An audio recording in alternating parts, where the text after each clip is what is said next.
Good morning বন্ধুরা, তোমরা সবাই কেমন আছো? নিশ্চয়ই ভালো আছো।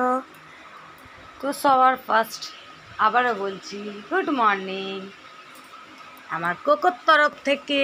সকাল সকাল গুড মর্নিং, তাই তো হচ্ছে সোনা পাপা, পুরো সোনা পাপা।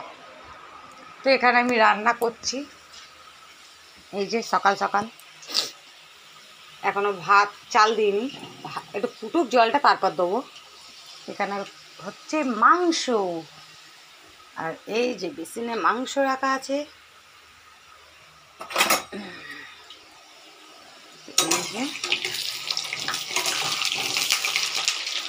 এত ফাটছে, জল ছিল, জল থেকে ধুয়ে আর দিয়েছি। আর সবাই ঘুমাচ্ছে, কোকো আবার নামার জন্য একটু উটুর কুটুর করছে। আর এই দেখো একটা জিনিস দেখায় তোমাদের, এটাকে বসে বসে কোকো ভাঙলো।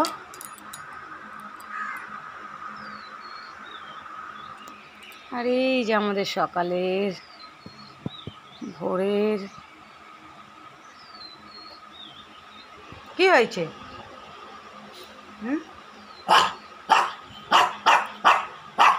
তুমি সবাইকে বলছো চা খেয়েছো তোমরা? আচ্ছা, ওর একটু ভালো লাগে না গো, শুধু ও একটু বাইরে যেতে চায়, বুঝতে পারলে? শোনো কোকো, তুমি কি খাবে আজকের? কি খাবে কোকো? আয় কোকো, তুমি কি খাবে বাচ্চা? কি খাবে? দুধ বিস্কুট তো নেই।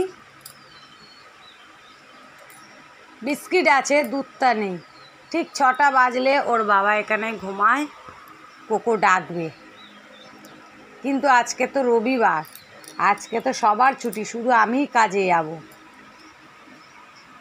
কালকে মাঠে গেছি, দেখো যত রাজ্যের নোংরা লেগে গেছে, কাদা। এ শোনো, তাকাও, আমাদের তাকাও। এই কোকো, দেখেছো কেরম বদমাস ছেলে, দেখেছো? আরে এই যে কোকো জল খাচ্ছে এখন। সকাল সকাল কোকো কিন্তু জল খায়, সে জারি জল হোক, মিজরি হোক, বাতাসা হোক। তো আজকে ভেজানো হয়নি, ওই জন্য বারবার গিয়ে ওর বাটির জল খাচ্ছে। ওখানে দেখো আমি আলু কেটে এসেছি, সেই আলুর ছিগলাটা কেটে শুকে আসলো। এত বদমাস ছেলে না, এই হ্যাচি মেরে দিয়েছে, ঠান্ডা লেগে গেছে। এইবার দেখো মুখ ডলবে, দেখো কোকো। তো চলো রান্নাটা করে নিই, আলুটা পুড়ে যাচ্ছে। তোমাদের সাথে গল্প করতে করতে আমার কেউ পড়েনি। সুন্দর ভাজা হয়েছে, লাল লাল। তো চলো আবার পরে আসবো, টাটা। রান্নাটা করে নিই।